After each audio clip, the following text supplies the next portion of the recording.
Retornamos ao programa Direitos e Deveres, Cidadania e Ação.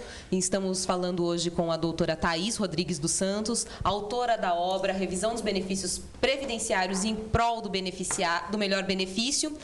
E no bloco anterior, nós deixamos uma pergunta ainda em aberta, né? Ela falou com relação às cartas que são emitidas, mas agora ela vai falar para você do melhor benefício. Quais são as melhores revisões e quais as que estão em voga aqui na atualidade. Então, se você assistir, gostar ou tiver dúvidas ainda em alguma das revisões, envie o seu e-mail para direitosdeveres.tvdestaque@proleges.com.br. Doutora Thaís, então, quais as revisões que nós estamos na atualidade? Vamos lá. Nós temos vários tipos de revisões, tá? Tem algumas que foram grande polêmica em 2003, 2004, foram as revisões do IRSM, da URTN, que muitos profissionais do direito começaram a trabalhar na área previdenciária em razão dessas revisões, porque a procura era muito grande. E eu também entrei na área previdenciária através das revisões, que havia muita procura. E muitas vezes entravam sem fazer cálculo, né? Entravam direto, era enviado através do kit juizado. Muitas ações foram sendo julgadas extintas, porque não se juntava cálculo, às vezes ia sem um advogado.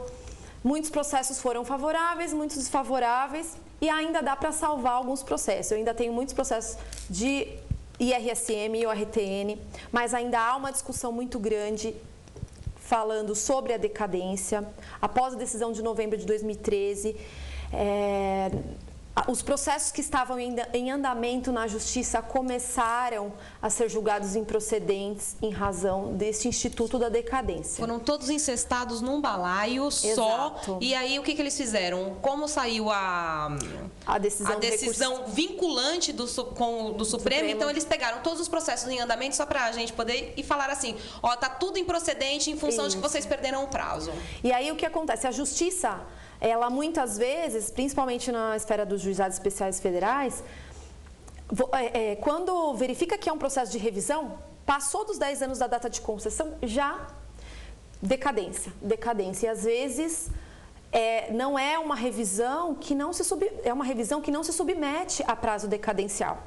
E esse é o ponto hoje para se entrar com uma revisão. Verificar, porque antes de 97 não existia um prazo para se interpor uma ação de revisão. Você poderia requerer a qualquer tempo. E isso também foi objeto de uma discussão em Vinhedo com o professor Vladimir, em que nós realmente chegamos a essa conclusão. Se não existia um prazo, como que o aposentado tem que seguir uma regra que não existe? Ele não sabia que tinha um prazo de 10 anos. Então, ele não pediu a revisão. E hoje, quando ele vai pedir a revisão, vem a decisão de decadência. Em função da ignorância da parte. Quer dizer, se eu não tinha conhecimento... Como que você vai ser prejudicado? Hoje, nas cartinhas de concessão, vem a informação que tem 10 anos para revisar. Mas antigamente não tinha. E isso também não significa de que essa informação seja simplesmente absoluta. Não. Há outras formas de revisar, há erros, muitos erros de cálculo, muitos erros de índices que não foram aplicados, índices de reajustamento, tempo de serviço que não foi apresentado no requerimento. Esse tipo de direito não decai. Ou ignorado, porque muitas vezes está juntado no processo administrativo e acabam que desconsideram. Não foi discutido. O próprio Superior Tribunal de Justiça decidiu, inclusive tem uma decisão no meu livro que fala, em 2014 ele decidiu que não há que se falar em decadência quando determinado documento não foi apreciado na fase do requerimento inicial.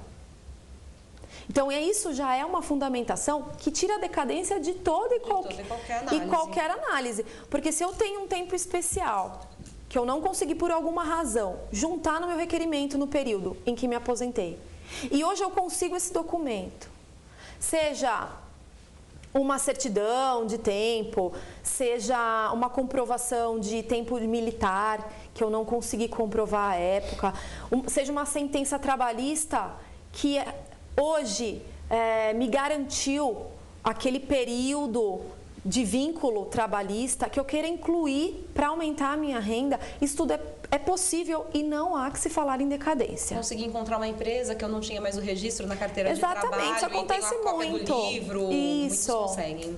Pode sim. Doutora Daís, uma coisa que o telespectador tenho certeza que deve estar se perguntando. A nossa justiça tem fama, e não é de graça, de ser morosa. Nós sabemos, principalmente nessa área que envolve o INSS, né? Que todos os recursos são utilizados e recursos, às vezes, meramente protelatórios. Sim. Se alguém hoje procurar um advogado ou uma advogada para requerer um benefício de revisão, por exemplo, qual é o tempo, mais ou menos, que esse processo vai demorar para que o segurado tenha uma resposta? Só para o telespectador não ficar estressado e achando que eu vou procurar o doutor tal ou a doutora tal e daqui a 90 dias E tem gente que já começa a gastar no cartão de crédito por conta do que ele vai receber. Verdade. Considere as greves, por favor, tá, doutora Thaís? INSS em greve? INSS, a Justiça Federal. Isso é novidade. Com todo esse cenário em que o país vem passando, vem se tumultuando, né?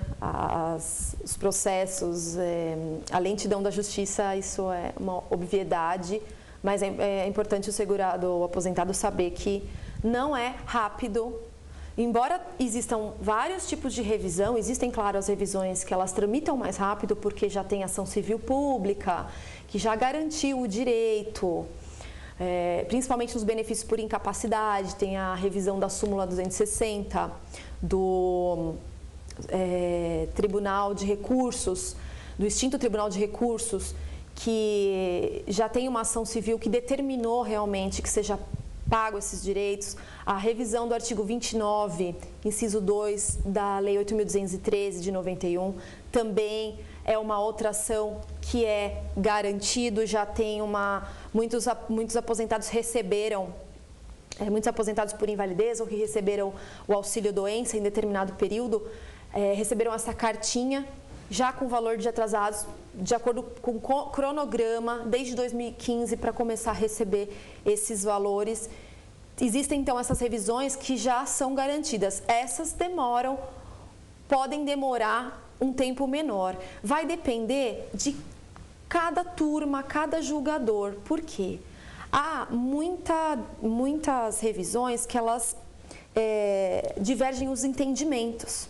Muitas vezes, no Juizado Especial Federal, quando tem uma sentença procedente e você entra com recurso, alguns julgadores entendem que o seu recurso é favorável e outros entendem que é desfavorável. Às vezes no mesmo período, às vezes na mesma turma. É uma loteria, né? Exato. Então, o operador do direito ele tem que estar preparado para saber recorrer da forma correta. Hoje a gente tem a oportunidade de entrar com os pedidos de uniformização justamente para mostrar que há decisões conflitantes. Inclusive, eu fiz muita questão de colocar no meu livro as revisões, os tipos as mais importantes. Em cada uma delas, a decisão favorável e a desfavorável, demonstrando essa falta gera certamente uma insegurança. Né? Para quem vai ingressar com a ação. Exatamente, mas tem que tentar. Porque eu brinco dessa até forma... com os clientes no escritório, eu falo assim, olha, eu vou estudar o teu caso para ver se cabe a revisão, assim que, se couber, a gente vai dar entrada e depois eu vou estudar o tribunal que caiu, a vara que caiu o seu processo, para saber qual o entendimento das pessoas que estão ali, para saber como nós vamos andar com ele. Aí ele fala, mas não tem prazo? Eu falo... É uma caixa de surpresa, eu não posso falar porque do jeito que nós temos hoje uma justiça, que a federal está em greve, ficou tudo parado. A maior parte das audiências foram remarcadas. Nós temos o INSS que fica um bom tempo também em greve, sem previsão de retorno. E aí, então, como é que nós vamos, até para conseguir documentação, para justificar essas ações, muitas vezes você depende desse órgão para isso. Né? Sim, realmente é complicado toda essa situação. Mais uma razão para o aposentado procurar um especialista. Porque somente ele vai saber qual o melhor caminho principalmente hoje, diante desse cenário, né, dessa dificuldade, muitas vezes do próprio acesso, né, que o aposentado tem à justiça e até ao próprio acesso à informação. Que nós vivemos num país que, embora tenha toda essa rede de comunicação, internet, muito aposentado, segurado da Previdência Social, não sabe dos seus direitos. Não sabe dos seus direitos. E principalmente agora com essas alterações de Fórmula 85/95, que estão confundindo demais a cabeça de todo mundo, inclusive dos advogados, né? Falando em Fórmula, então, 85/95, vamos só esclarecer.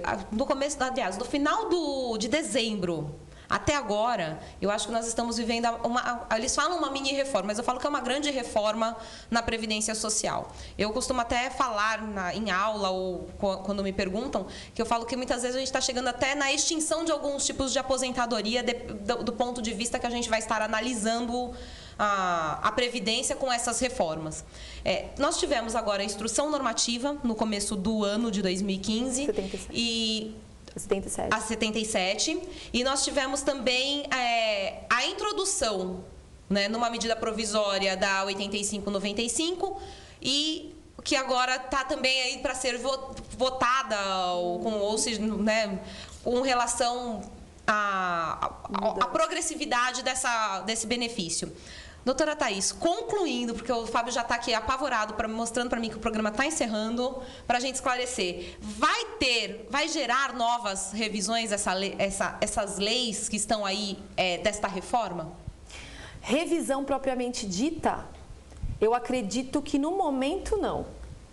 Mas porque a fórmula vai ser adotada daqui para frente. Exatamente. Então, revisão, só depois de ver o resultado é que vai saber se vai entrar com a revisão ou não. Isso. E com a lentidão, com mais 2 greves do INSS esse ano, meu Deus, vai longe. O que no meu entender pode favorecer é no caso da desaposentação. Porque se realmente o Supremo Tribunal Federal entender o direito à desaposentação, eu entendo que vai gerar, sim, mais pedidos de desaposentação em virtude da nova regra, da 85/95. Sim. Agora, uma dúvida, e que eu tenho certeza que também é dúvida do telespectador. Desaposentação, mais ou menos, significa deixar de ser aposentado, começar de novo uma nova aposentadoria. Eu me aposentei, por exemplo, em 2012. Isso é consulta, doutor Clóvis. É consulta, mas não é o meu caso. Eu me aposentei em 2012, supondo. Recebo meu benefício. Aí eu continuei trabalhando, agora eu vou entrar com a desaposentação. Se o meu pedido for aceito, como é que vai ser o resultado? Eu vou receber o atrasado, eu vou ter que devolver o valor que eu recebi pela aposentadoria antiga. Como é que isso funciona? É uma questão controvertida, eu sei, mas o telespectador talvez não saiba. E aí eu gostaria que você explicasse para que o pessoal também, na hora de contratar um advogado, também pense um pouquinho nisso. Claro. O advogado, ele tem que entrar com o pedido de desaposentação porque vai desconstituir o ato de aposentadoria. Então, ele tem que tomar muito cuidado no pedido. Ele tem que saber como pedir. Tá? E a importância de um bom profissional. O pedido tem que ser no sentido de desconstituir aquele benefício, né, e constituir um novo imediatamente, para que ele não pare de receber. Ato contínuo. Imediatamente, porque senão corre o risco de desaposentar, ficar sem o benefício aguardando o julgamento da ação. E o INSS dando até risada. redução de benefício, como eu já vi pessoas que chegam no escritório, mas doutor, eu entrei com a desaposentação e agora eu estou com aqui chegou e se eu recebia 1.000, eu estou recebendo 800. Essa é a importância de fazer um cálculo antes, porque o cálculo vai demonstrar que se é favorável ou não. Tem muitos casos que não vale a pena entrar com a desaposentação. E em relação à devolução dos valores, o Superior Tribunal de Justiça já decidiu que não há que devolver valores. Falta agora a posição do Supremo Tribunal Federal. Pelo menos é um refresco para o para o segurado. Eu não sei se é um refresco, né? Diante dos últimos votos. Mas como o nosso tempo encerrou, as dúvidas vão vir por e-mail. Então, direitosdeveres.tvdestaque@proleges.com.br. Doutora Thaís, muito obrigada pelas informações, pelo carinho de ter vindo falar com o telespectador da TV Destaque. Vou passar para as últimas considerações. Agradeço a companhia do Dr. Clóvis. Não esquece de passar a sua página para que as pessoas possam acessar, porque lá tem informações direto, fresquinhas para vocês, então vocês podem acompanhar. Eu agradeço a oportunidade novamente, Tatiana e Dr. Clóvis. E eu só gostaria de salientar que o meu livro, ele tem todas as revisões de forma prática, fácil, aprendizado, tá? Até eu tenho clientes meus que também compram o livro, porque querem entender qual a revisão que tem direito. Eu acho isso muito bacana. Então, fica aí a dica para os profissionais do direito que querem entender sobre revisão para poder, de forma melhor, atender os seus clientes. Tem uma tabelinha muito fácil, que pela data do início do benefício, principalmente para quem não gosta de cálculo, a gente sabe que advogado não gosta de fazer cálculo. Tem os documentos que ele precisa retirar no Instituto para que saiba quais são os necessários para entrar com a revisão, para fazer o cálculo. Então, fica aqui a minha dica para os operadores e para os próprios segurados da Previdência Social. A página? Página é Lute Direito, página do Facebook. Tem sempre notícias sobre as mudanças e as revisões também. Muito Obrigada. bem. Então, finalizando, agradeço ao Fábio Mantovani, ao Fernando José, que nos dão o apoio técnico aqui para a reprodução do programa. Muito obrigado e boa semana para todos.